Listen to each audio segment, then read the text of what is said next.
เราต้องสร้างอุปนิสัยเด้ออุปะแปลว่าสิ่งที่อุบัติขึ้นนิสัยก็คือใจเฮาเนี่ยนิสัยก็คือสิ่งที่เฮาแสดงออกจากความรู้สึกนั่นแหละว่าอุปนิสัยที่สั่งสมมาคนที่สั่งสมอุปนิสัยมาแล้วมันเกิดความเคยชินในการกระทำอย่างเช่นคนที่มักให้ทานทำบุญสวดมนต์ฟังธรรมจังซี่พอจะได้ยินเสียงธรรมหรือมีคนกล่าวว่าทำบุญบ้านนั้นบ้านนี้ตรงนั้นตรงนี้ครูบาอาจารย์องค์นั้นองค์นี้จริงอุปนิสัยที่เคยสั่งสมมาปืดมันผิดแสวงหาโลดนั่นแหละมันคือสร้างข้างเดินต่อเลื่อนว่าวาสนาอุปนิสัยสิ่งที่อุบัติขึ้นมากับใจกับความรู้สึกเหมือนกับความคุ้นเคยหรือความเคยชินในการกระทำเลื่อนอุปนิสัยวาสนาคือหนทางที่เคยเห็นมามันก็เดินต่อไปอุปนิสัยวาสนาแล้วก็เกิดกลายเป็นบารมีแหละมันก็เริ่มสร้างมาเรื่อยๆตัวบารมีแปลว่ากำลังแบ่งเป็น3 สก้อนกำลังทั้งกายนี่ก็สมบูรณ์คือเป็นปกติครบอาการ32กายปริทั้งกายอันประกอบด้วยอาหารยารักษาโรคเป็นโฮมที่อยู่อาศัยตลอดทั้งเครื่องอำนวยความสะดวกนี่บารมีทั้งกายไปมาทั้งใดก็สร้างสะดวกดีบารมีทางวาจาคือเป็นคนที่มีสัจจะเว้าจริงพูดจริงทำจริงเว้าอีหยังก็สร้างจริงคือเก่านะเรียกว่าบารมีทางวาจาแต่ก็ไหลร่วมตรงที่ว่าบารมีทางใจเรียกว่ากำลังใจกำลังทางกายกำลังทางวาจากำลังทางใจร่วมกันเป็นหนึ่งเริ่มจากอุปนิสัยวาสนาบารมีคนเฮาแต่ว่ามีอุปนิสัยที่เคยสั่งสมรวมมั่นร่วมกันวาสนาในหนทางเดียวกันแล้วก็บารมีจึงก่อเกิดกำลังใจตัวนี้เรียกว่าอุปนิสัยวาสนาบารมีที่เคยเห็นมานำกันมันก็ดึงดูดมาหากันเองหรอก มันจะหายมันจะด่ามันได้มันก็พอใจมุสั่นเป็นอย่างคือว่าพระพุทธเจ้าว่าอาจสามารถเป็นโปรดได้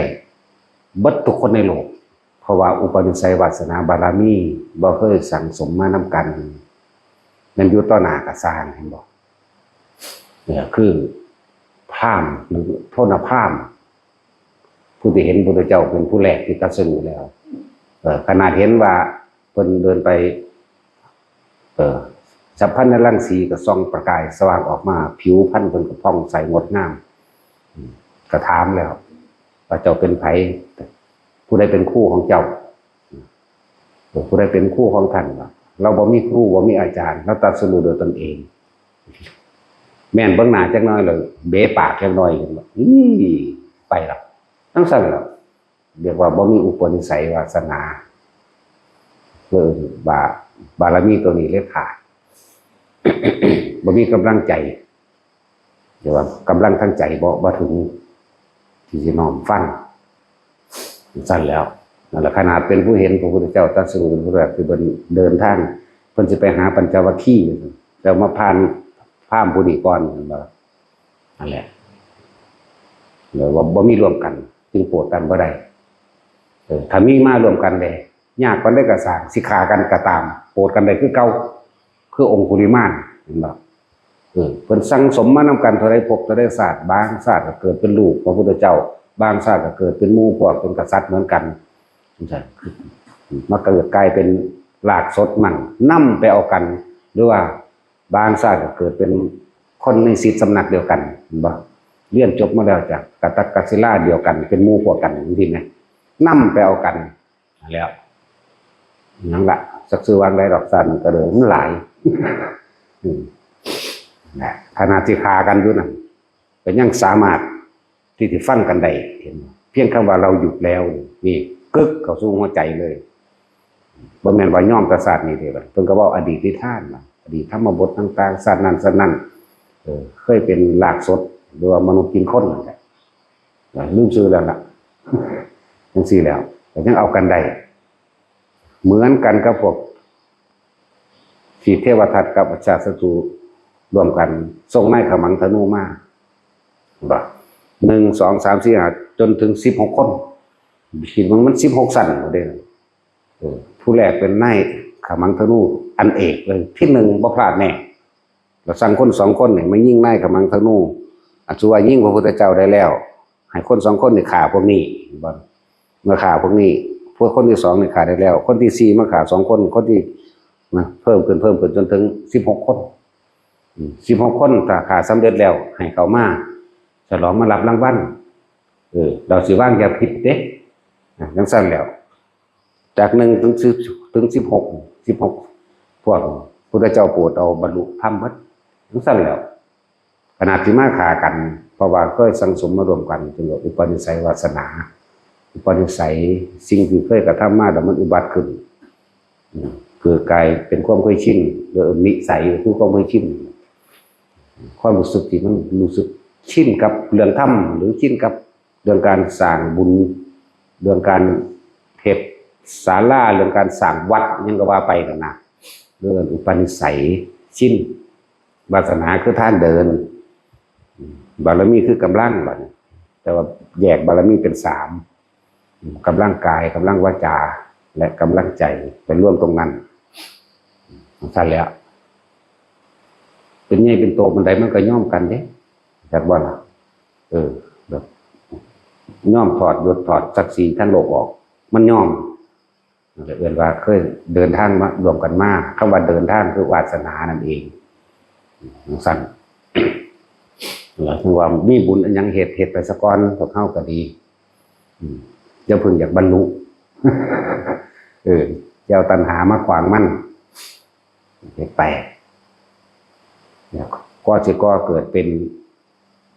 พระพุทธเจ้าแต่ละพระองค์สิเกิดขึ้นคือพระพุทธเจ้าเฮานี่กว่าคนที่มีกำลังใจสิเป็นแม่พระพุทธเจ้าได้ผู้หนึ่งมันไม่ธรรมดาเด้บ่ซั่นสิว่าเนิ่นนานถึง40อสงไขยต้องปรารถนาลึกๆอยู่ในใจนี่เว้าร่วมเด้อคิดแรกของเพิ่นเองกับพระปุราณทีปังกรสัมมาสัมพุทธเจ้าพระปุราณทีปังกรไล่ขึ้นไป40อสงไขยนี่อันนั้นความคิดแรกนั่งวิสุทธิ์นี่ล่ะอีหยังก็วิสุทธิดา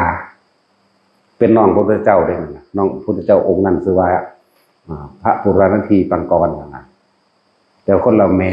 จากบ่ล่ะผู้นี้เป็นน้องแต่ว่าเป็นผู้หญิงนี่พระโคดมเฮาเป็นผู้หญิงแล้วมีความลึกๆอยู่ในใจเฮ็ดจังใดกูสิได้เป็นพุทธเจ้าเนาะขนาดนั้นแหละพุทธเจ้าองค์นั้นก็บอกวิธีให้ถือศีล8ด้วยอย่าผัว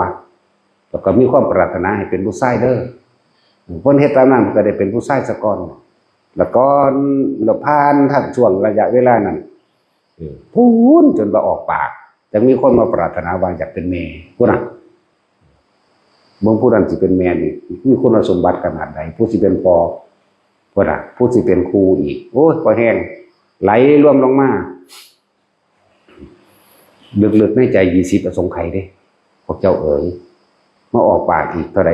16มาได้รับพุทธธรรมนาอีก4จังซี่แม่มันธรรมดาเด้จังมามีครูอันนั่งสุมิตรามาปรารถนาขอเป็นครูบารมีบ่แม่นปรารถนาผู้เดียวเด้เป็นล้านๆคนเด้นั่นแล้วจังว่าไม่รู้จะหาคนอีกจำนวนมากเพียงเท่าไหร่จึงจะพบบุคคลผู้เสียสละเพื่อผู้อื่นเสียสละทุกอย่างแม้กระทั่งชีวิตตนเองเพื่อผู้อื่นได้แม้เพียงคนเดียวนั่นเห็นบ่ล่ะนี่สิมาลัดเอาแค่4อสงไขยแสนกับสุดท้ายนี่เด้นั่งสุมิตรานี่ก็เลยคือนั่งพิมพ์ผ้าเดี๋ยวนี้แหละจักว่าล่ะบาเพิ่นบวชแล้วเจ้าเพิ่นได้ฉายาหยังกัจจายนาเทลีเนาะชื่อยาวๆเด้ฉายาคือฉายาพระแบบนี้แหละแล้วมันเป็นของยากเป็นอย่างนี้พวกเฮามาโหมาเห็นแล้วคือว่ารัดเอาวิธีของเพิ่นโลดเนาะเอาหม่องมั่นโลดแม่บ่ต้องไปบำเพ็ญหยังยากหรอกเพราะว่าทุกคนน่ะมีอุปนิสัยมีวาสนามาท่อโตทุกคนแล้วมันจังมาฟังมันจังมาเข้าใจ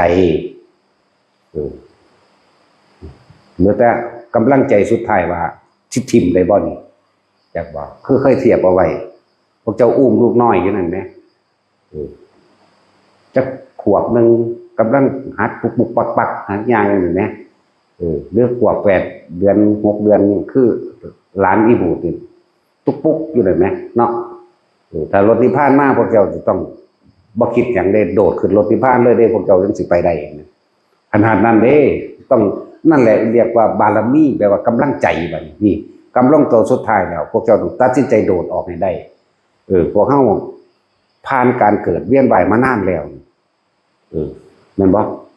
รู้เห็นความทุกข์ยากลำบากแล้วรู้เห็นคักแล้วยังสิบ่กล้าตัดสินใจกระโดดหนีอยู่บ่เนาะบ่ซั่นก็ไปเกิดน้ำมันอีกแม่ก็อาศัยคนที่เฮาผูกพันอาศัยคนที่รักคนที่ผูกพันนั่นแหละจังว่าสร้างมาเรื่อย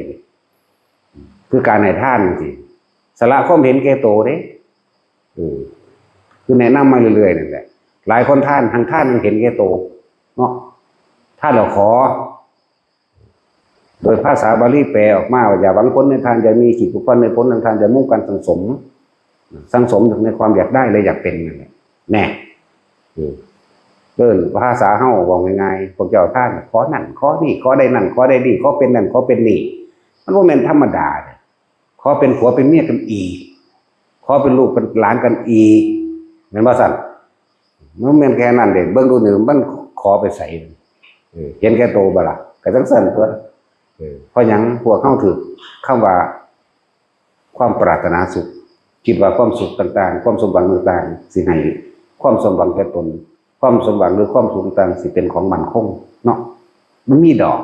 มันมีเลยนั่นแหละมันต้องใจเดียวขนาดนั้นเด้ขนาดว่าลูกน้อยกำลังเว้านำมันอันนี้แป๊บเด้นี่นี่จิ้มเบิ่งเด้อเอาจังซี่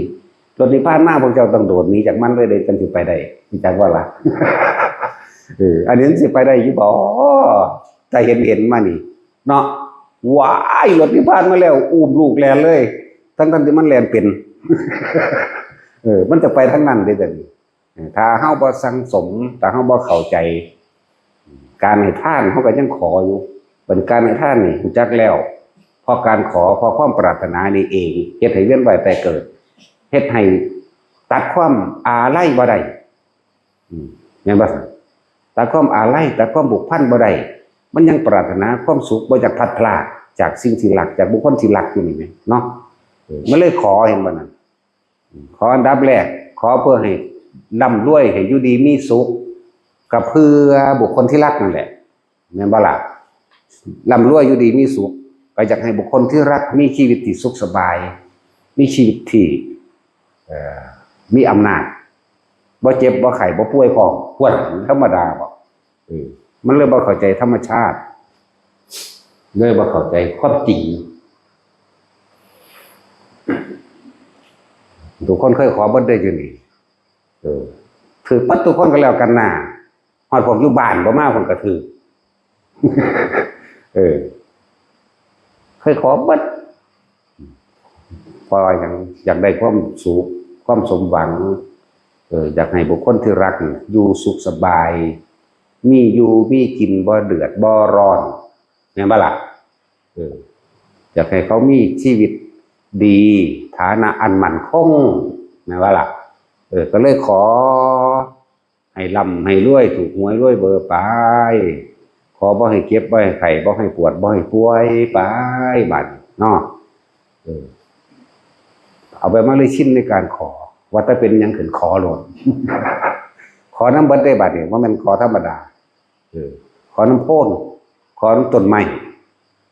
ขอน้ำภูเขาเอามาขอน้ำเจดีย์นั่นว่าสัตว์ขอน้ำพระพุทธรูปขอน้ำพระสงฆ์มันก็ขอจะเข้าใส่เอาอีกยังมาให้คิดเบิ่งเรื่องความในใจของแต่ละคนขอมาเนาะเขาจะเอาอยู่ใส่มาให้เขาก็ขอบอกอยู่นี่คือความจริงเข้าใจว่าล่ะอาจารย์ให้ผู้ขาอายุยืนเด้อว่าเด้ขอเฮาเลยว้ายมันพ่อตายแล้วเหรอเด้อยู่ยังโดนเห็นนักแผ่นดินตัวยังสิอยู่สังสมกิเลสอยู่นั่นเข้าใจบ่นี่ยังสิมาเวียนว่ายตายเกิดในแผ่นดินนั้นมีอีกอยู่นี่แม่นบ่ล่ะทุกท่านตัว90 กว่าหรอไหม เฮาบ่ทันได้ปานนั้นอยู่เฮายังได้กูสิตายอยู่ เพิ่นสิมาขออายุอีกเสยอยู่นั่นแล้วเพราะบ่เห็นความจริงนั่นแล้วยังเป็นห่วงลูกห่วงหลานไปอีกอยู่เด้จักแล้วย่านเขาแต่ของก็เห็นหยังบ่ได้ก็เด้แต่ความคิดมันยังปรุงไปอยู่นี่เห็นบ่ย่านเขาเอาตัวบ่รอดมึงรู้หรอแต่ของสิบ่รอดไว้ยังบ่ได้เข้าถึงตรงนี้อยู่ แต่ของก็เห็นหยังบ่ได้ก็เด้นั่นบาดนั้นสิลูกนั่นแหละมาส้มขึ้นอยู่จุจะไปหารถอยู่มันพอแห้งอยู่เพิ่งรู้ความคิดมันหลอกขนาดไหนความคิดความยึดแล้วอยู่เป็นที่ปรึกษาเขาบ่เฮ็ดนำคือเก่าล่ะเขาเฮ็ดตามสมัยเขานั่นแหละนั่นแหละจังว่าพยายามมุ่งเน้นย้ำเริ่มแต่ต้นแรกทานบารมีแปลว่าหยังท่านเพื่อเกิดกำลังใจในการสละความเห็นแก่ตัวบ่แม่นท่านเพื่อเพิ่มตัวมันท่านเพิ่มทุกข์ท่านต่างๆเพิ่มอัตราตัวตนมากขึ้นกว่าเก่าตัวกับเมียตายจังซี่ก็ยังว่าปรารถนาจะไปหากันอยู่ทำบุญทำทานดังก็ดีเนาะจังซั่นแหละยังปรารถนาจะไปเอากันอีกอยู่ยังสิไปเกิดไปทุกข์ไปตายนำกันอีกอยู่ยิ่งบางมองบัดนี้เสือกสอนเขาให้อธิษฐานเอาเด้อซ้ำโอ้ยมันท่วนคำสอนของพระพุทธเจ้าได้นั่นนะว่าซะมันไปฝืนหยังครับคำสอนของเพิ่นเว้าโดยธรรมชาติคือความจริง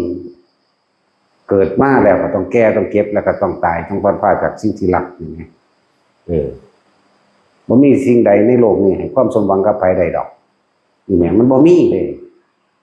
บ่อยากพัดพรากมันก็พัดพรากตัวบ่อยาก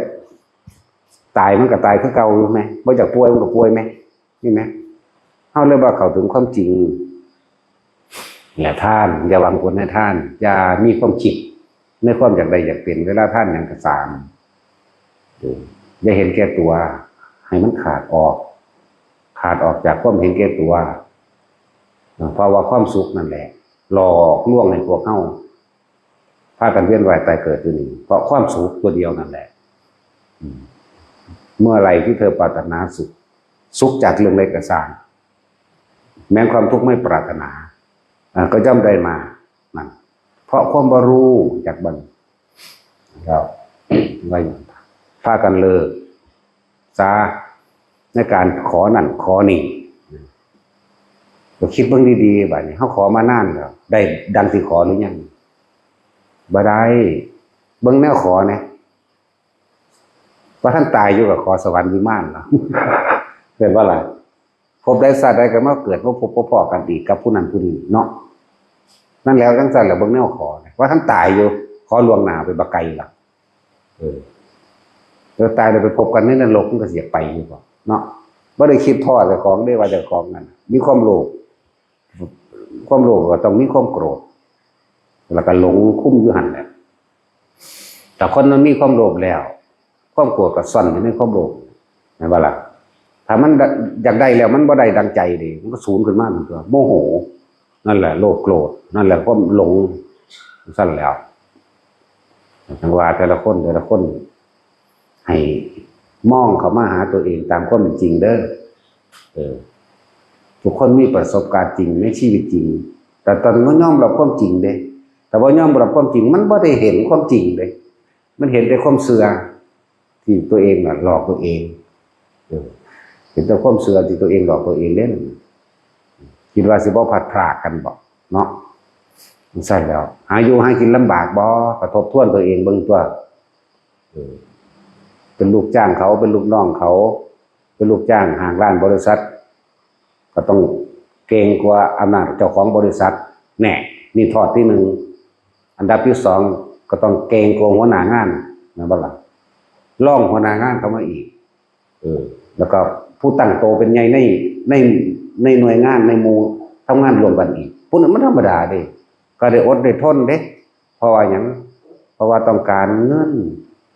ต้องการสิ่งที่ตัวเองบ่ทันมีเพื่อสิไปบำรุงครอบครัวให้อยู่ดีมีสุขอดบ่ล่ะบัดนี้แล้ว แต่กับกิเลสนี่อดทนดีแท้ๆแบบลึกซึ้งเนาะ แบบไม่รู้ตัวเลยเด้แต่กับกองการกิเลสนี่แต่กับธรรมะเนี่ยปวดแอวโลด จะเป็นอย่างนั่งสมาธิหาหนึ่งที่ไม่ใช่ตายเขาโลดมันบ่สัตว์ไปทำงานจะเขากดขี้จะเขาว่ากระแทกกระทันความนั้นตรงนี้คืออดได้เนาะนั่นแหละหั่งอดยังว่าล่ะบัดนี้เป็นเรื่องอิสระแท้ๆที่สามารถทำโดยตัวเองได้ปวดแอวปั๊บโหลดเนาะเขาเดือดกันแลนหาหมู่คุยกันสั้นแล้วมันธรรมดาเนี่ยบอกทุกๆคนอยู่ในนี้เคยมีอุปนิสัยวาสนามาว่าแห้งแต่ตบารมีนี่ขันสุดท้ายคือการตัดสินใจทิ้งทุกอย่างคำว่าบารมีแปลว่ากำลังใจต้องเด็ดขาดต้องเด็ดเดียวอุปนิสัยมีแล้ววาสนามีแล้วสิ่งที่อุบัติเกิดความเคยชินมากแล้วก็เดินตามทางมากบรรลุละนี่เรื่องอุปนิสัยวาสนาเหลือบารมีตัวเดียวคือกำลังใจที่จะทิ้งทุกอย่างมันต้องทิ้งทุกอย่างแม้กระทั่งความคิดของเองจากว่าจะไปเสือความเห็นของเนี่ยความคิดเห็นเราเป็นของเองหลอกลวงตัวเองมาจังสั่นและก้าวแรกคือท่านอยู่แล้วเนาะก้าวแรกจริงท่านจริงๆแล้วถ้าเข้าใจแล้วเข้าใจเข้าถึงตะกี้เข้าท่านนี่ตะขอแลกของนี่ตะถูกคือเก่าบัดนี้เข้ามากเข้าใจเข้าถึงโอ้มันแมนความเพลินตะกี้กูเป็นแบบนั้นอีหลีกูท่านนั้นกูไม่ต้องขอบางที่กูก็หอดพระเดชท่านกูขอเอาเลยเทียนเขาเจ้าถูกเขาเจ้าดอกไม้เขาเจ้าพระพุทธรูปหรือยังกับไม่ได้ไปสร้างน้ำเขาหรอกกูตั้งเป็นนั่งขอเอาเลยเนาะบางคนก็สั่นเชี่ยมซี่อยู่ว่าสั่นเสื้อเป็นน้ำกระดาษมันได้แบบเนาะใช่แล้วต้องลึกเข้ามาให้มันเห็นตัวเองให้ได้ยอมรับความจริงกับตัวเองให้ได้หนูยอมรับกับตัวเองแล้วมันก็แก้ไขตัวเองได้ก็เลยเป็นยังว่าเหลือตัวเดียวเหลือตัวเดียวคือคำว่ากำลังใจต้องเด็ดขาดต้องเด็ดเดียวเนี่ยมาเกี่ยวอย่างกันเนาะทุกคนมันก็ไปได้ในศาสตร์นี่แหละพออุปนิสัยวาสนามีมาแล้วเหลือแต่บารมีว่าแล้วบ่ซั่นก็ไปทุกข์อีกนิดหนึ่งน้อยหนึ่งก็บ่ให้มีเด้ในความคิดในความเห็นในความห่วงบุคคลอันเป็นที่รักเนี่ยส่วนมากก็เลยเพราะท่านสิเทียบไว้บ่ได้เกี่ยวหีเขี้ยวกับหลานเล่าเลยอย่างใบเข่าใบอย่างปุ๊บมันสั่นแล้วว่าจักแจ๊กเห็ดผูกผมรักจักตาใสปิ้งอยู่นั่นเนาะแลมตำพุ่นตำที่เด็กความไปนึกไปปรุงไปแต่งในความน่ารักของมันอยู่ในความรู้สึกเจ้าของเลยแต่วันจังไรมันจะกล้าถิ่มกับรถที่ผ่านมาไหมเนาะเอาสมมุติในวงกลมมันเดี๋ยวไปสุดตานั่นแหละแต่ว่ายังเห็นอยู่ไฟใหม่มาทั้งหลังอยากบอก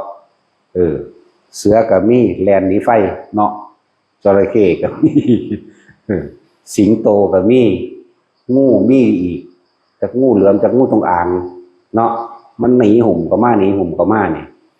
ทั้งหยอดกับหลานกิ๊กแขกอยู่ไหมกับลูกอยู่ไหมเนาะกับลูกกับหลานรถที่ผ่านเวิร์นว่านี่เจ้าต้องตัดสินใจถิ่มพ้นผู้นี้แบบนี้คือสู่นิพพานเด้มันต้องสิไปได้นี่คือรถคันนั้นปั๊บรถจะคิดอยากว่าล่ะบ่แม่นแล้วอุ้มลูกหลานอุ้มลูกได้แล้วหม่ำหนีเลยละบาดนี้มีรถนิพพานบ่ได้หนีโน่นอื่นหรอกนี่เป็นวงกลมนี่ไฟใหม่ก็มานี่ถูกรอบเลยนี่เนาะเสือสางสิงโตรอบทุกเหล่าแล้วแต่ของจุดกึ่งกลางเจ้าสิทิมได้บ่นี่ว้ายมันแมนแล้วอุ้มลูกได้ดิบักว่าพ่อสู่ได้อยู่หน้ามันหลอดหลังไฟนั้นอาจจะไม่ดีพุ่นหนักมันที่คิดไปพุ่นเหมือนเด็กเนาะคิดนั่นเชียนรอดจากสิงโตจากเสืออยู่ดิจากงูอยู่ดิแล้วแถมซ้ำยังมีไฟอีกใหม่บึ้มๆอยู่ปะหลังไฟนั้นกูต้องรอดไปคนนี้มันขามช็อตไปคนเดียวเนาะแล้ว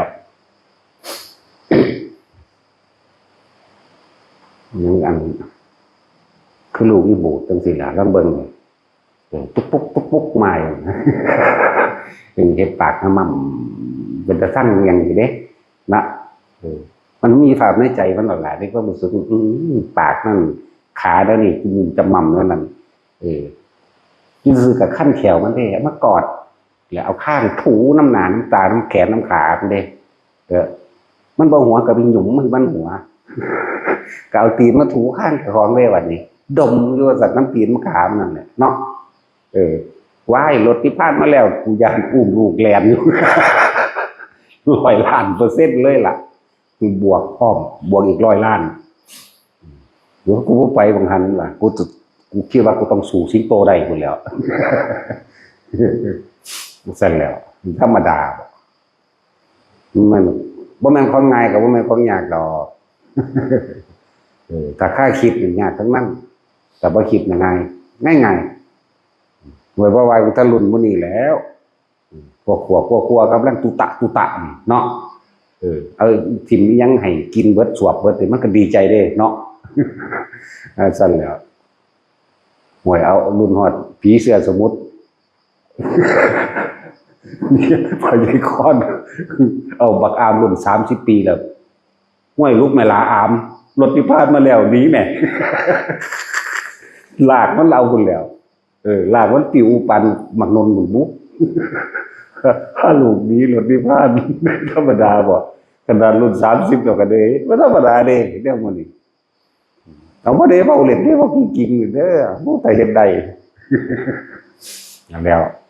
นั่นแหละเพิ่นจังคอยให้พวกเฮานะเริ่มก้าวแรกคือท่านก็จะไปบางผลในท่านนี่มันสิบ่ห่วงความอยากได้อยากเป็นจะบางผลในท่านได้มีความคิดว่าท่านนี่สิแลกความสุขความเจริญความมีเงินความมีอำนาจความจะทำราศักดิ์หรือความมั่นคงทางชีวิตบ่มีมั่นคงบ่มีแล้วถ้าเฮาเห็นความจริงตัวนี้มันแม่นความเพิ่นเลยเพราะกูปรารถนานั้นปรารถนาจังอะไรก็บ่ทุกอย่างนั่นจังซั่นแล้วบัดบ่หวังผลในทานบ่มีจิตผูกพันในผลแห่งทานมันเลยว่างจิตได้เป็นว่ากลางๆบ่น่ะเมื่อว่างจิตเป็นกลางๆได้มันบ่มีแนวคิดต่อคือบ่ปรารถนานั่นแหละมันบ่มีแนวคิดต่อว่าท่านนี่เพื่อกูสิได้ไปเจ้าฟ้ามหากษัตริย์สิได้ไปเกิดในสวรรค์สันนันสนีสิได้เป็นนั่นเป็นนี่มันบ่มีความใดและความเป็นมันบ่มีจุดมุ่งหมายมันก็เลยเป็นอุเบกขาท่านหรือจิตเป็นกลางท่านหรือจิตเป็นอุเบกขานี่เป็นบันไดขั้นแรกแต่มันก็เห็นเข้ามาเกิดความเคยชินจากการในท่านสะก่อนบัดเมื่อนั้นมันอยากได้แล้วมันสิลดละไปทั้งศีลอยากว่าศีลธรรมดาคนมีความโลภเลยมันจังไปฆ่าคนมันจังไปฆ่าสัตว์มันจังไปลักทรัพย์มันจังไปทำตามอำเภอใจที่ตัวเองปรารถนาด้วยการข่มเหงยังก็แล้วแต่เถอะบังคับขืนใจต่างๆนั่นแหละตามโลดตามรูปตามกินตามเสียงต่างๆเห็นบ่คำว่ากายมีสุมิชาจาราเนี่ยบ่แม่นว่าจะไปผิดลูกผิดเมียไผเด้มันสั่นเด้มันบ่ได้แปลว่าแค่นั้นเด้ทำตามอำเภอใจในความยินดีพอใจในรูปในรสในกลิ่นในเสียงเด้ด้วยการบังคับข่มเหงเอาบังคับขืนใจฝืนใจผู้อื่นสัตว์อื่นบ่แม่นแต่คนเด้สัตว์อื่นพร้อมเด้มันสั่นแล้วเริ่มจากท่านแล้วมันก็บ่หวังแล้วศีลมันก็ต่อสืบเนื่องกันขึ้นมาเองเป็นบ่มีความจากใดบ่มีความโลภแล้วมันก็ค่อยๆทยอยออกเองว่าต่อมาก็มาตั้งมั่นด้วยเนกขมะคือภาวนาจังตะบันเริ่มท่านศีลเนกขมะเนกขมะคือการภาวนาการข่มจิตเพื่อให้ห่างจากกามคือสิ่งที่พอใจก็มาเนกขมะจากบาบวชบรรพชาเนกขมะจริงไหมแล้วเพื่อให้ห่างเพื่อให้ว่างจิตเพื่อให้จิตตั้งมั่นตั้งมั่นไม่บ่หวั่นไหวกับความเคยชินในความพอใจในรูปในรสในกลิ่นในเสียงในสัมผัสทางกายนี่ให้จิตมันตั้งมั่นทั้งสั้นตัวแล้วก็ปัญญาพอรู้เห็นตามความเป็นจริงแล้วว่าสิ่งทั้งหลายทั้งปวงหาความจริงลั่งอย่างยืนและมั่นคงบ่ได้ผู้แล้วเกิดมานี่ล้วนแล้วแต่จะต้องแก่คำว่าแก่เนี่ยฟังดีๆเด้อว่าแม่น80 ปีจังเรียกว่าคนแก่เด้ เกิดแก่เจ็บตายแล้วเกิดคำว่าแก่นี่คือมันค่ายของเสียอันเกิดจากร่างกายทั้งกินเข้าไปนะเรียกว่าแก่มันค่ายความแก่ออกมาอยู่ตลอดของถิ่นของเสียมูดคูดจากบ่ล่ะนั่นแหละเรียกว่าแก่ไหลเข้าไปสู่ความเจ็บความปวดความป่วยนั่นอันนั้นเขาเอ่ยชราเนี่ยชราภาพเดี๋ยวเป็นอย่างที่ว่าเกิดแก่เจ็บชราภาพเราตายเนาะเป็นคือว่าเกิดแก่เจ็บเราตายเลยเพราะว่าความตายนั้นไม่ได้เลือกว่าหนุ่มหรือชราภาพเนี่ยบลักมันไม่ได้เลือกเล่นออกจากท้องแม่มาเลยตายเลยก็มี2 ปีตายก็มีมือเดียวตายก็มี5 ปี10 ปีก็มีบ่ได้แก่บ่ได้ชราจะบ่ล่ะนั่นแล้วนั่นแหละแต่ปัญญาแปลว่ารอบรู้ในกองสังขารรอบรู้ในสิ่งทั้งหลายทั้งปวงมีความเกิดเป็นธรรมดามีความเสื่อมสลายเป็นธรรมดามันรู้แล้วแต่มันรู้ตัวนี้แล้วมันก็ย้อนกลับขึ้นมาสู่คำว่าภาวนาทำสมาธิซะนะนี่แหละ แต่มันรู้แล้วว่านี่คำว่ารู้รอบรู้ในกองสังขารรู้แจ้งตามความเป็นจริงในอริยสัจมันในสิ่งทั้งหลายทั้งปวงมันในอนิจจังทุกขังอนัตตามันเรียกว่าปัญญาแต่ว่าเหตุตั้งแต่กุศลละเลยทีเดียวการคิดว่าจะละมันยังไม่ใช่ถ้าละต้องไม่คิด จึงมีวิริยะคือความเพียรพยายาม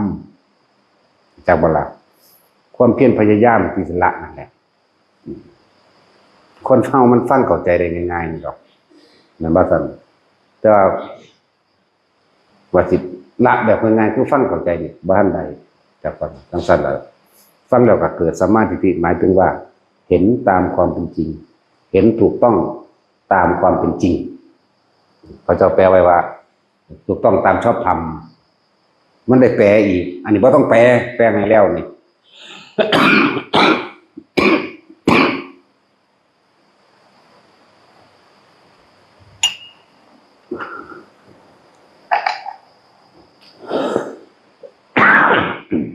เห็นถูกต้องตามความเป็นจริงแล้วก็ต้องสิละเลยทีเดียวเพื่อการบังคับเอาเลยกับบ่ได้เป็นโลภอีกแบบนึงเป็นเกิดเป็นโกรธเป็นมาอีกแบบนึงนั่นว่าล่ะก็เลยต้องมีความเพียรพยายามกระทำไปในความเพียรพยายามที่สิรักษาใจตนเองเนี่ยตั้งมั่นแหละอยู่ในสมาธิให้จิตตั้งมั่นเพื่อให้บ่หวั่นไหวต่ออารมณ์เก่าๆที่มันพุดขึ้นมั่งที่มันกระทบกระทั่งไม่มั่งบ่ล่ะแล้วก็ต้องมีความอดทนไปพร้อมจากบ่ล่ะมีความเพียรพยายามแล้วก็เลยต่อด้วยความอดทนแล้วก็ในความอดทนนั้นก็เพราะว่าเห็นความจริงสัจจะความจริงของสิ่งทั้งหลายทั้งปวงเหมือนเดิมนั่นแหละความจริงของโลกถ้ากูข่มใจว่าได้กูได้ทำกรรมสิ่งนี้ลงไปกูก็ต้องมารับกรรมสิกูทำมันจะข้างตกไว้ในอารมณ์ความรู้สึกนี้นั่นสัจจะโลกิยะสัจจะสัตว์ทั้งหลายเวียนว่ายแต่เกิดเพราะบังคับข่มเหงใจตัวเองบ่ได้กระทำไปตามความยินดีพอใจในโลกที่ลดที่กินเสียงจึงเป็นเหตุให้สัตว์ทั้งหลายเวียนว่ายแต่เกิดจังเช่นตัวของเองนี่แบบนี้นั่นแหละต้องมีการบังคับเลยว่าขันติพอเห็นสัจจะพอเห็นความจริงบุคคลผู้พ้นไปแล้วนี่บัดนี้เป็นโลกุตระสัตว์เพิ่นเฮ็ดจังไดเนาะเฮาไปอ่านเบิ่งประวัติเพิ่นพุทธเจ้าถิ่มตัณหาได้อุปาทานพระเจ้าถิ่มหม่องนี้นี่เองเฮ็ดจังได๋เฮาสิถิ่มได้คือเพิ่นก็ต้องเรียนรู้แบบเพิ่นเฮ็ดไปแบบเพิ่นเนาะสั่นตัวนั่นแหละโลกิยะสัจจะโลกุตระสัจจะจึงเอาสัจจะตั้งไว้เลยมีการบังคับข่มใจของเจ้าของไว้บางทีแต่หลายอย่างเกิดขึ้นเมื่อรู้สัจจะแล้วเพื่อให้ตัวเองอยู่โดย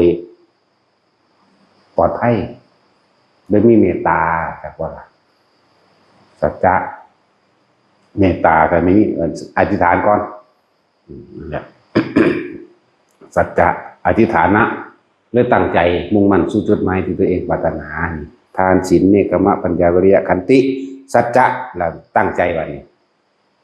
ตั้งใจมุ่งมั่นสู่จุดหมายที่ตนเองปรารถนาเรียกว่าอธิษฐานบารมีคือต้องเข็ดใจเข้มแข็งไว้กับสิ่งที่ตัวเองมุ่งมั่นสู่จุดหมายไว้เอง อนนี้ก็เริ่มให้ตัวเองคำว่าเมตตาคืออย่างตัวเขาเองก็บ่ต้องการให้คนมาเบียดเบียนนั่นบ่ล่ะบ่ให้คนมาหลอกลวงบ่ให้คนมาม่อมเมาในหลายๆอย่างตัวเขาเองไปทั้งใดก็ช่างก็จะให้มีคนช่วยเหลือเหมือนกันฉะนั้นเขาก็ต้องให้ผู้อื่นก่อนช่วยเหลือเขาก่อนนะแต่เมตตาที่แท้จริงโดยไม่หวังสิ่งใดตอบแทนเด้บาปเนี่ยมันก็เหมือนการให้ทานนั่นแหละนั่นเหมือนกับการให้ทานการแนะนำวิชาความรู้บ่หวงบ่แหนซัดออกจนเบิดเข้าใจว่าล่ะแนะนำจนเบิดสุดทางกว่าเลยหรือการช่วยเหลือโดยอาหารยารักษาโรคเครื่องนึ่งห่มที่อยู่อาศัยบอกแนะแนวทางต่างๆตลอดทั้งให้เครื่องใส่ต่างๆในการอำนวยความสะดวกให้เขาไปแล้วโดยบอกสิ่งใดตอบแทนของมันจึงจะเป็นเมตตาแท้อยากว่า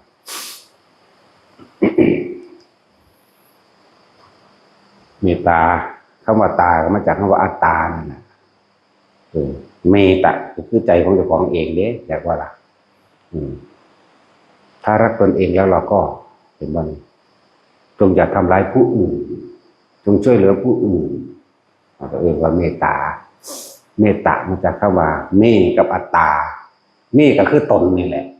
คือภาษาอังกฤษบ่ว่าแต่สิเมไม่นั่นบ่แน่อังกฤษก็ยังเอาภาษาเข้าไปใส่เนาะเป็นว่าเบิ่งบาลีโดยเมก็แต่ของกะเตยังผู้อื่นเนาะสั่นตราแหละเลื่อนว่าเมตตาตนการช่วยเหลือบุคคลผู้อื่นก็คือการช่วยเหลือตัวเองการให้สิ่งใดกับผู้อื่นโดยไม่หวังสิ่งใดตอบแทนก็เหมือนกับการให้ตัวเองจนถึงสุดท้ายว่าการให้อภัยกับบุคคลผู้อื่นก็คือการให้อภัยตัวเองเป็นบาลานซ์ถ้าเราไม่ให้อภัยตนเองแล้วใครจะให้อภัยกับเราแม้ว่าบุคคลผู้อื่นจะไม่ให้อภัยเราก็ช่างแต่ว่าเราให้อภัยตนเองนี่บ่มีสิ่งใดตามเขาท่านเด้เฮาบ่ไปผูกอาฆาตต่อไว้บ่ล่ะทั้งสั้นก็เมตตาลงเข้าสู่อุเบกขาได้บัดนี้อุเบกขาเพราะว่าอุเบกขาคือสิ่งที่อุบัติขึ้นอุเบกก่อนคืออุปตินั่นแหละอุเบกเดี๋ยวเอามาจับต่อใส่กันขามาจากคำว่าสังขารนั่นเองก็คือสิ่งทั้งหลายทั้งปวงที่มันอุบัติขึ้นแล้วเมื่อเฮารู้เท่าทันรู้ทันแล้วบ่หลงไหลบ่เคลื่อนใจบ่ไปกับมันแล้วจากทานศีลเนกขมะปัญญาวิริยะขันติสัจจะอธิษฐานเมตตาแล้วมันก็ลงสู่จุดเดียวคือไม่เอาอะไรอีกเพราะรู้แล้วรู้ในสัจโลกิยสัจจะแล้วรู้ในโลกุตระสัจจะแล้วโอ้ผู้ของอยู่ในโลกเพศแบบนี้ผู้ละโลกนี่ไปแล้วโดยบ่กลับมาเกิดอีกเพศแบบนี้เนี่ยสั้นดักคือว่าบันไดแรกคือท่านบันได10 ขั้นกว่าจะฟังเข้าใจได้มันบ่ธรรมดาเนาะท่านไปเห็นหยังสันทบ่อยากได้เนาะซอยเหลือเขาไปเห็นหยังสันบ่อยากได้จังซี่เด้นั่นแหละคือนิสัยของโลก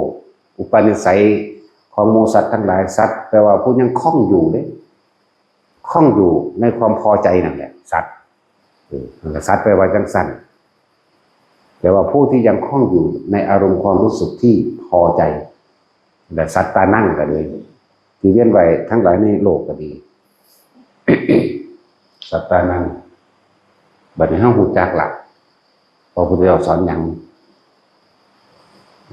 ทุกคนมีอุปนิสัยแล้วมันจึงบอกจึงสอนไว้สัตตานังนานาธิมุตติกะ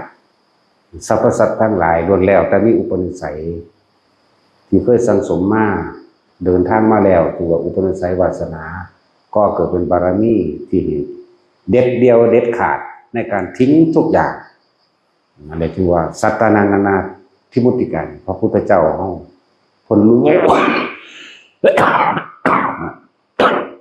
คนรู้ว่าสัตว์เท่าใดควรโปรดเอาสัตว์เหล่าใดไม่ควรโปรดเอาเพราะว่าบ่มีอุปนิสัยมันนำกันโอ้จังได้กระสานบ่ฟังหรอกจังหวะอันที่ว่า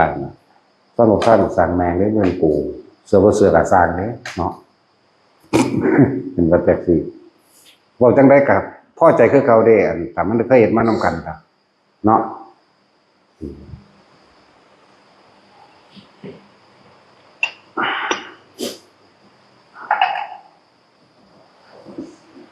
จังว่าบอกหมู่ภิกษุสงฆ์ ทั้งหลายที่บวชเข้ามาแล้วอันดับต้นแรกศึกษาพระวินัยก่อนพวกเจ้าย่าวันไหวตอนหลักพระวินัยเด้เอาพระวินัยได้เป็นไงเพราะว่าเจ้าของบ่ท่านได้หูหยังแต่ทุกคนมันมีพระวินัยเป็นตัวยึดเป็นตัวเกาะเป็นตัวรักไว้แล้วมันบ่วันไหวในพระวินัยแล้วธรรมคือความจริงที่เฮาสิประสบต่อไปอีกอันเกิดจากความพอใจมันบ่พอใจมันหรือสรรเสริญนินทามันจะเกิดขึ้นอยากบ่ล่ะสรรเสริญนินทาจะเกิดขึ้นภิกษุสงฆ์ทั้งหลายบวชเขาเราให้ศึกษาพระวินัยเมื่อศึกษาพระวินัยแล้วก็ศึกษาพระธรรมคำสอนเมื่อศึกษาพระธรรมคำสอนนี่แล้วอย่าวันไหวในธรรมบัดนี้จักว่าไผสิเว้าได้ก็สร้างพวกเจ้าเป็นผู้นำทางจิตวิญญาณบ่แม่นมันไปตามใจคนนี่แปลว่าวุ่นแปลว่าว่ายแปลว่าวุ่นวายคนต้องมี2ขึ้นไปคณะนี่ต้อง2ขึ้นไปนั่นแหละภาษาไทยเอิ้นว่าคนภาษาบาลีว่าคณะเริ่มจาก2คนขึ้นไปนี่แหละเริ่มว่าวุ่นซั่นถ้าเฮาเข้าใจหลักธรรมหลักวินัยดีแล้วเนี่ยไผสิชักชวนชักจูงให้ไปทำพิธีใดๆก็ช่างมันบ่ไปตามดิจิตมันตั้งมั่นเกิดเป็นบารมีขึ้นมาดอกนั่นแหละตัวนั่นแหละคือว่าเป็นหยังเพิ่นคือบ่วันไหวเป็นหยังเพิ่นคือด่าคนแท้เป็นหยังเพิ่นเพราะว่าเฮาเอาคำว่าธรรมคำว่าความจริงออกมาเว้าดิมันบ่ด่าไผได้จริงๆความจริงมันบ่มีเจตนาด่าไผแต่ว่ามันเป็นธรรมอยากบอกมันเป็นความจริงที่ผุดขึ้นมาว่าไปเลยมันบ่ได้ทองมาเว้าผู้ใดฟังได้มันว่าขึ้นไปเราเองโลดนั่นแล้วถือว่าการแสดงธรรมจึงเป็นไปตามอัธยาศัยของไผของมันคือเขามาขอร้องว่าหลวงพ่อเว้าอันเผาๆลงได้บ่แบบนั้นแบบนี้เข้าหาแม่นี่บ่มันเป็นอัธยาศัยจักบ่ล่ะธรรมทั้งหลายเหล่านี้มันบ่ได้ไปท่องจำมาเด้โนแม่นหมอลำเว้ยเนาะหมอลำยังท่องจำมาเด้เพลงยังท่องจำมาเด้เนาะ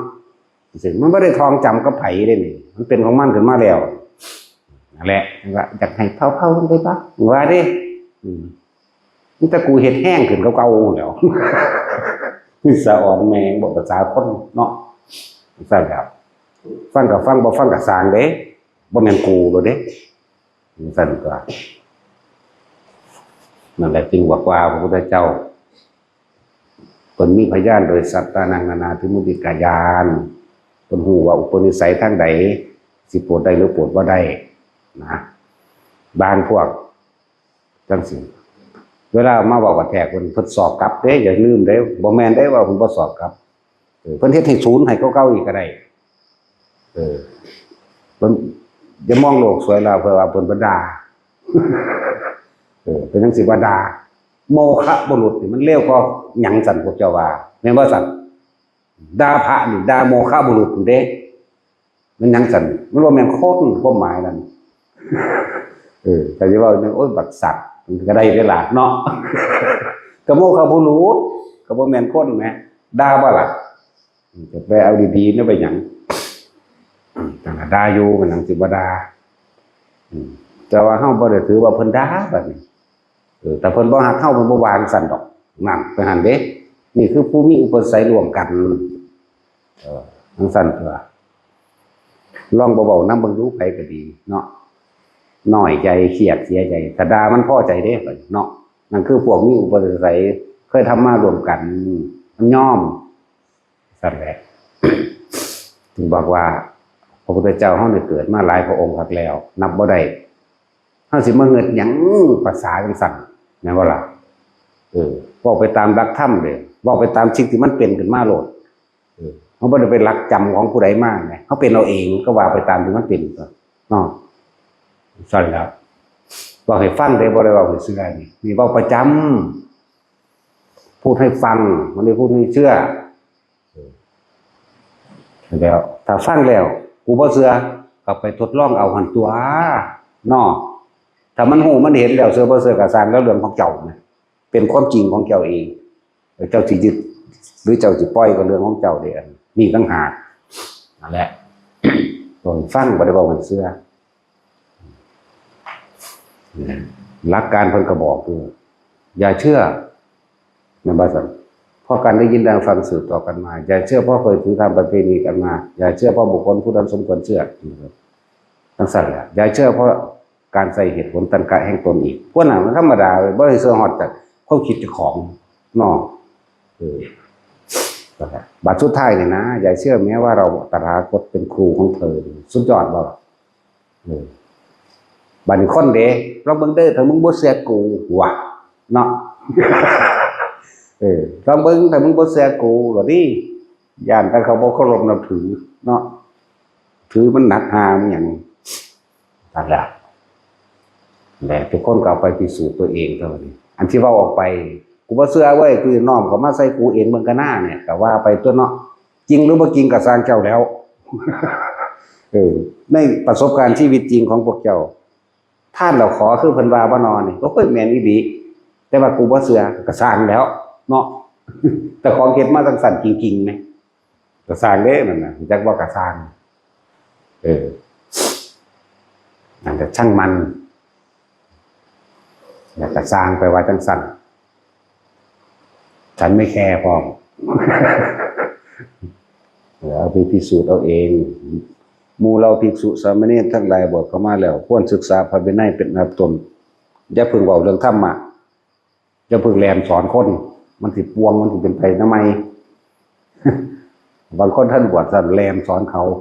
าหนีอยู่ว่าสั่นเอาฟังก่อนดึงเขาไว้กับพี่กูหัวว่าสั่นคือสั่นแล้วนั่นแหละมันเป็นความเชื่อเพราะถ้าเด็กเป็นความจริงเด้แล้วก็เป็นความหลงตนเองว่าเจ้าของหูนั่นหูนี่เด้ทั้งสั้นแหละว่า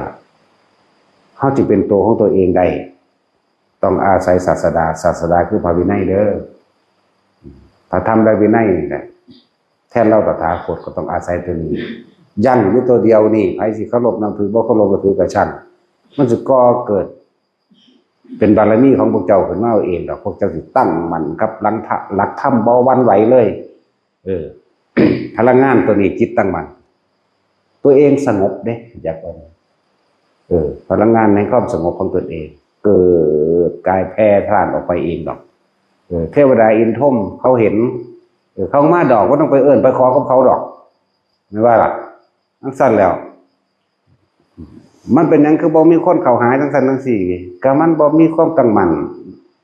มันก็วันไหวประกอบกองการกิเลสที่คนมาแนะนำให้เฮ็ดตามก็เฮ็ดไปนำเขาย่านบ่ได้ลาภสักการะย่านบ่ได้คำยกย่องสรรเสริญจากเขา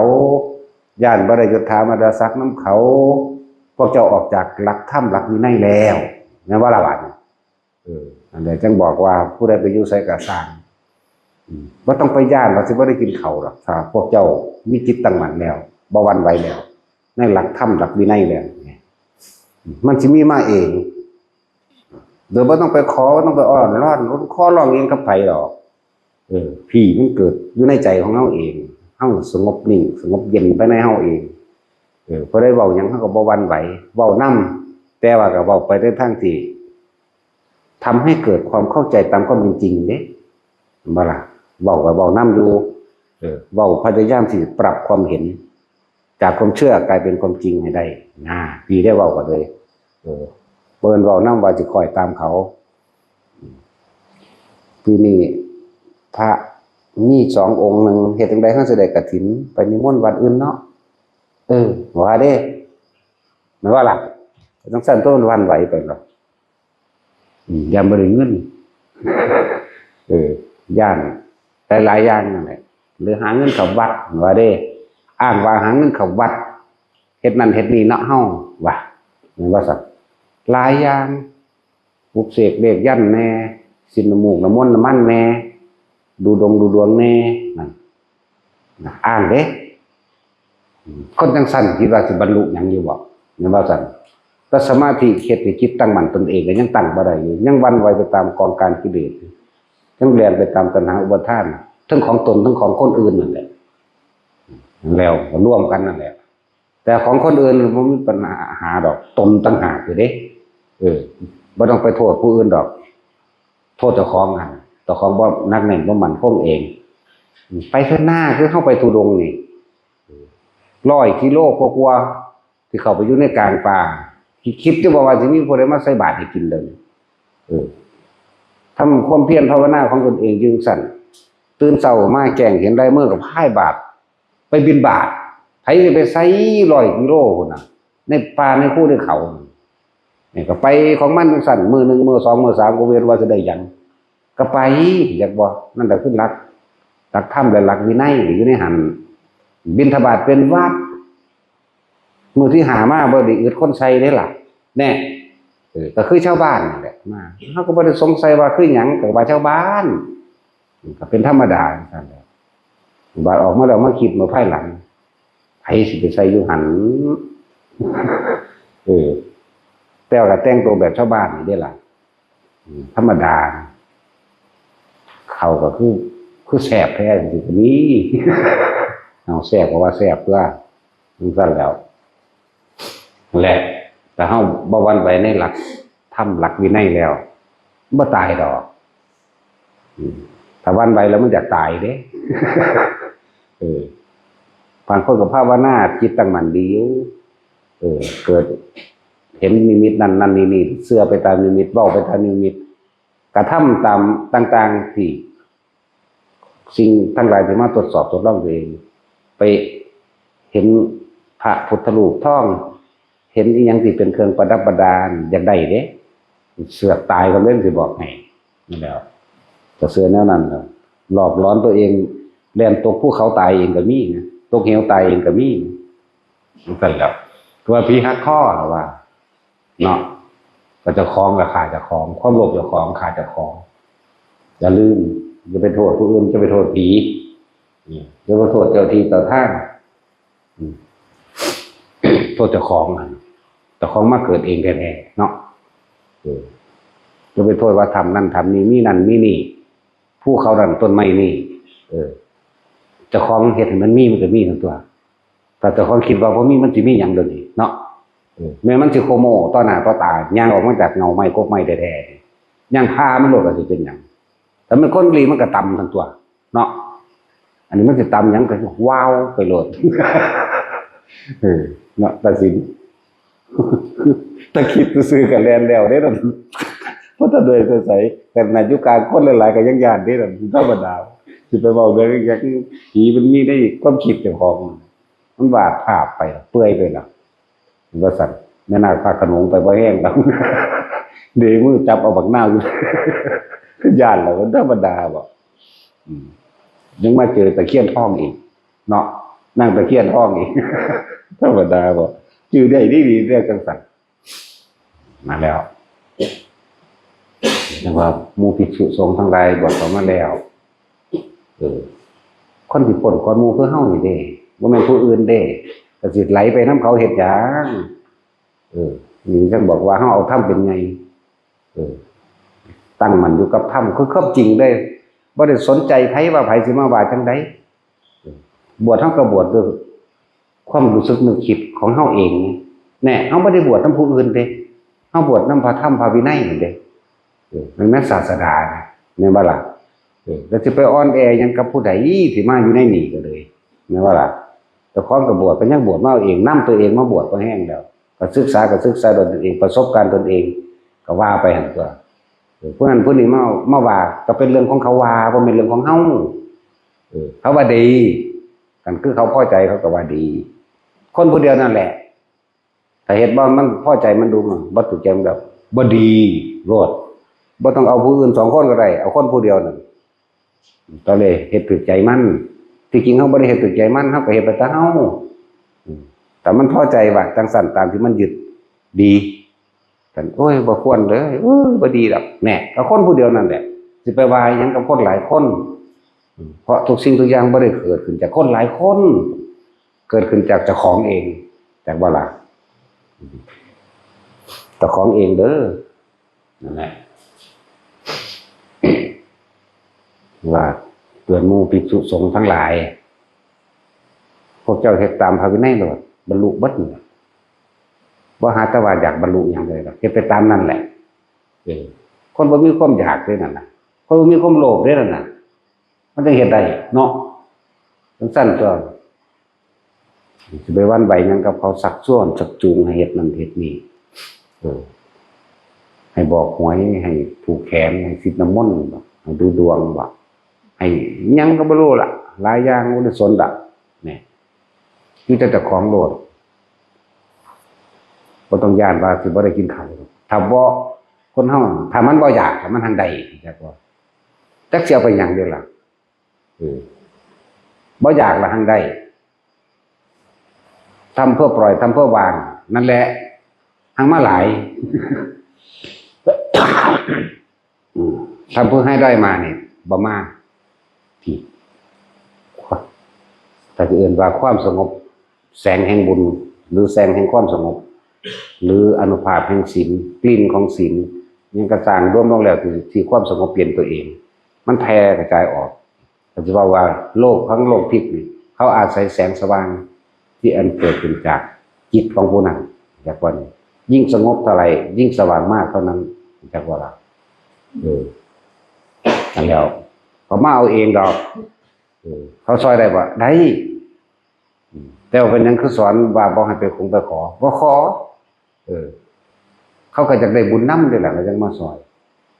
เขาบ่ได้ปฏิเสธหรอกว่าซอยได้บ่หรือบ่ได้ซอยได้แต่บ่อยากให้ทุกคนว่าให้ขออย่าไปขอมันเป็นเอาเองดอกแต่เฮาศึกษาประสบการณ์ชีวิตของเพิ่นพุทธเจ้าเฮามาคือจันทกุมารก็มันไปขอร้องอ้อนวอนให้พระอินทร์มาซอยได้ล่ะแต่ว่าความจริงสัจจะคือความจริงที่เพิ่นกระทำมาเพิ่นมีความบริสุทธิ์ใจในการเพิ่นไปตัดสินคดีความลื้อคดีออกมาจากความที่เคยปุโรหิตขี้โกงมาทั้งสี่เพิ่นลื้อมาแล้วเฮ็ดไปตามความจริงได้นี่เด้ตัวมันซอยเห็นบ่นั่นแล้วบักหาปุโรหิตมันจังหาวิธีการแกล้งจะฆ่าเพิ่นนั่นบ่ล่ะบอกทั้งนี้บ่เข้าใจดอกแต่ว่าไปศึกษาเอาเองส่วนแม่ส่วนเมียส่วนต่างๆขอร้องให้พระเทวดาอินพรหมมาซอยเด้ส่วนเพิ่นตั้งสัจจะขึ้นเลยปุโรหิตผู้นี้มีประสงค์เดียวคือต้องการฆ่าชีวิตของเรานั่นแหละเพราะเราทำให้เขาเสียลาภสักการะอันเกิดจากการโกงนี่ไหม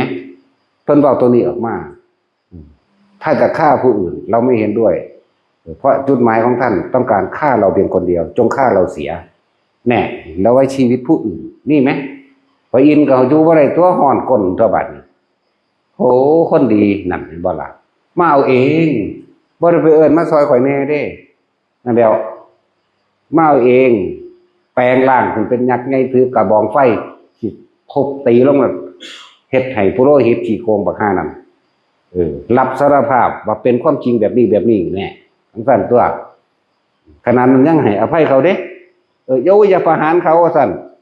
แต่เขาหลักไปขาคือเขาแหละทั้งสั่นก็ให้ไล่นี้ครับนี้ครับนี้ออกจากเมืองนี่จันทกุมารเป็นจันทกุมารเขาก็นั่งไปขาพวกเขาหูจักอยู่แล้วกรรมมันทำงานนั่นส่วนพอเพิ่นจะไปเห็นผิดกับเขาอีกเขาก็ขับนี้ออกจากไปอยู่เมืองชายแดนแลนแคนเพิ่นก็บ่ได้ถิ่มดอกออกไปตามเรื่องของโลกซื่อแต่ว่าความในของเพิ่นก็นำบ่พอแม่เพิ่นคือเก่านั่นแหละนี่ทั้งหากเหมือนกับมหาชนกตกน้ำเรือแตกเห็นบ่เรือแตกคนมีปัญญาเลยบ่ไปขอร้องอ้อนวอนเทวดาอินพรหมซอยเด้อผีผู้เจ้าผู้ตาอันนั้นอันนี้ซอยผู้ขาแน่เนี่ยเพิ่นบ่ได้คือหมู่เด้เรือกำลังสิจมลงเดี๋ยวเห็นกินข้าวมันอิ่มซะก่อนอิ่มอยู่แล้วก็สร้างกูสิกินไว้จักว่าล่ะตะกี้มันมีน้ำมันกาดพอแห้งแล้วเด้เขาเอาน้ำมันกาดเทราดเพิ่นก็เทใส่ผ้าห่มอีกพื้นนึงผ้าห่มก็ห่มสาบๆดอกสมัยตะกี้เบิ่งผ้าห่มอันยังโนยี่ยังชื่อซุมื้อนี่เด้แต่ผ้าห่มเสื้อแมงเลยแบบนิ่มๆนั่นแหละผู้สั่นแล้วกินข้าวทั้งนั้นปาดผ้าห่มเห็นบ่ผ้าที่มันเป็นสี่เหลี่ยมนี่เข้าใจบ่พับลงแล้วปาดเป็นข้อนี่หั่นออกมาจังซี่สูบใส่ตัวเองแล้วเอาลวกใส่น้ำมันซะก่อนเทใส่น้ำมันซะก่อนแล้วก็มัดแอวเจ้าของใต้กระดานอันนึงขึ้นไปสู่เสากระโดงเรือพวกนี้ไหลลงหาเทวดาอินพรหมมาซอยเจ้าของ เอิ้นหาพูดผีปีศาจต่างๆมาซอยนั่นนี่เหลือหลมปลาฉลงฉลามมันกัดกินพี่ไม่ได้กินเหือคนเนาะของเพิ่นมันไม่ได้กินเหือเด้มีน้ำมันกบเกลื่อนไว้เห็นบ่ล่ะกะว่าโดดพุ่งขามมันนอกกูก็เอากระดานดีๆพุ่งขามไปเลยจังซั่นแล้วนั่นแหละคือคนที่พึ่งตนเองจากวันนี้พึ่งตนเองมากด้วยประสบการณ์ตนเองมากแล้วมันก็มองเห็นทางของมันเองนี่แหละเขาว่าตนเป็นที่พึ่งของตนก็ดีปัญญาก็เกิดในตนนี่เองเพราะมันปัญญาไปเกิดเพราะว่าผู้อื่นส่วนมากมันเป็นความเสื่อและสัญญาณแหละแล้วเพิ่นก็พุ่งหนีออกไปลอยน้ำยืนสั่นหอด7 มือมือนั้นว่าพระจันทร์เต็มดวงบ่ล่ะพระจันทร์เต็มดวงบ้วนปากสมาทานศีล8ด้วยตนเองนั่นเห็นบ่ล่ะจังสั่นตัวพอตัวสมาทานศีล8ด้วยตนเองแบบเผลอรับไปเมื่อขึ้นมาอีกทีหนึ่ง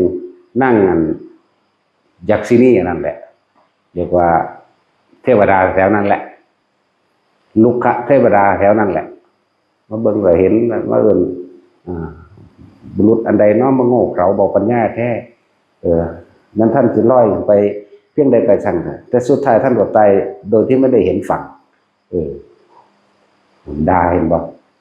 คุณหูมาเกิดก็ด่าขึ้นคือกันนั่นแล้วสิว่าบ่มีประโยชน์จังใด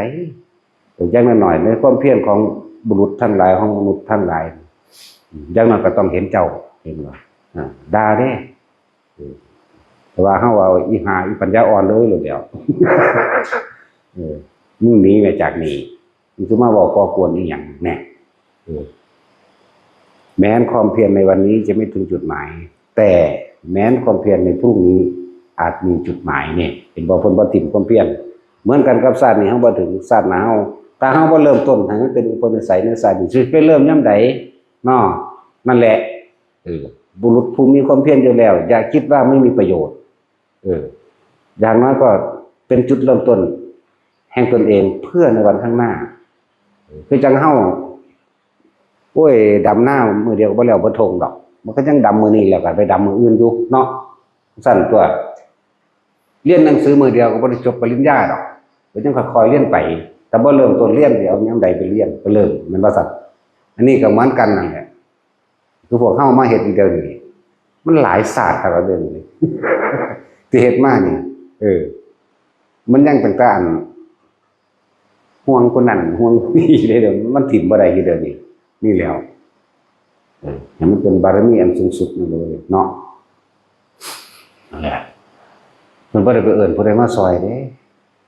นั่งผีเสื้อสมมุติว่าถูกด่าสำเร็จนั่นจังซั่นแล้วบ่รัดเอามันยาวอยู่เด้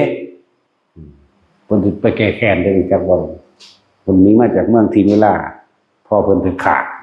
หนีมาจากน้ำแม่กันบ่พุ่นละไปฝึกหัดอยู่เมืองกัตตกัศิลานั่นล่ะจากพระนศีอีกแล้วบ่หม่อมพระนศีจักเถื่อเนาะกสินคือดังในบ่เมืองนี่แหละสุดท้ายแล้ว